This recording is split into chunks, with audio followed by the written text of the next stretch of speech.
পকেটে বা ব্যাগে ফোনটা কাঁপলো মনে হয়, কিন্তু বের করে দেখলেন কোনো নোটিফিকেশনে আসেনি। এমনটা আপনার সাথে প্রায়ই ঘটে, তাই না?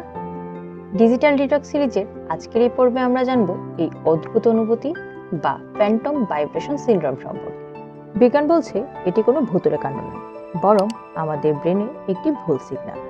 যখন আমরা সারাদিন ফোনের নোটিফিকেশনের জন্য অধীর আগ্রহে অপেক্ষা করি, তখন আমাদের ব্রেন এবং নার্ভাস সিস্টেম অতিরিক্ত মাত্রায় সতর্ক বা হাইপার ভিজিল্যান্ট হয়ে পড়ে।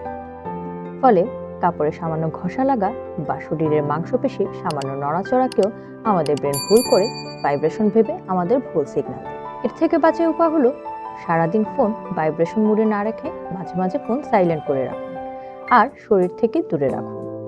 আপনাদেরও কি এমন অনুভূতি হয়? কমেন্টে কিন্তু অবশ্যই জানাবেন। দেখা হবে পরবর্তী ভিডিওতে। ভালো থাকবেন, সুস্থ থাকবেন। ধন্যবাদ।